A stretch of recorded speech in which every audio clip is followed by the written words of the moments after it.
तर हे बघा इकडे येळ्ळूर वडगावचा रोड आहे आणि इकडे असं यांनी नारळ, लिंबू आणि गुलाल लावलेलं मला हे सगळं मिळालं. आणि इकडे जनावर चरायला वगैरे आजूबाजूला तर शेती आहे, जनावर चरायला वगैरे इकडे सोडलेलं असते.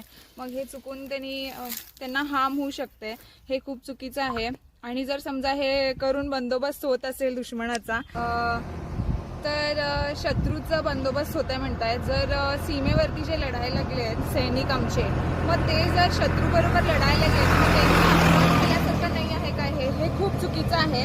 आणि रणगुंडे गावाच्या रोडला तिथं बसस्टॉपकडे आम्ही हे लास्ट एक्सरसाइज असं उचललेलं होतं आणि तिथे खूप सारे बायका होते. त्यांनी सुद्धा म्हटले की त्यांच्या तरी गळ्यामध्ये माळ होती आणि त्यांनी स्वतः म्हटले की आमचे सुद्धा गाई म्हशी वगैरे चरायला वगैरे आम्ही सोडत असतो. आणि तिथे तरी लिंबूला टाचन वगैरे मारलेलं होतं. तर ते आंटी म्हणत होते की हे सगळं कोण करत आहे त्यांना कळायला पाहिजे, त्यांना अक्कल नाही आहे, तर मग आम्ही तर काय सांगणार.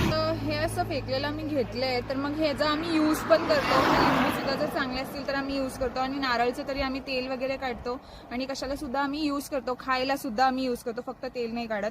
आणि मला सांगा, जर हे सगळं थोडंसं कमी रेटला मिळते म्हणून हे सगळं सांगतात की हे तुम्ही उतारून फेका हे वगैरे, जर अशाच प्रकारे तुम्हाला सोनं चांदी वगैरे फेकायला लावले तर तुम्ही फेकशीला काय. मग हे ग्रामीण भागामध्ये असं म्हणतात की ह्याला ओलडून जायचं नाही किंवा ह्याला स्पर्श करायचं नाही, पकडायचं नाही वगैरे.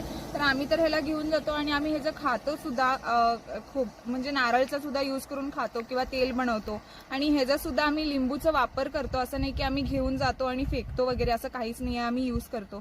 तर आम्हाला काय कुठलं ऑफर वगैरे नाही आहे. आम्हाला आता आम्ही भरपूर जणांना, मी सुद्धा घरी असं हे लिंबू यूज करून मी सरबत सुद्धा करून दिलं, पण अजून त्यांना काही झालेलं नाही आहे. हे फक्त माइंडसेट आहे, जे लोकांचं माइंडसेटमुळे सगळं चुकीचं किंवा सरळ होत जाते. मग तुमचं माइंडसेट तुम्ही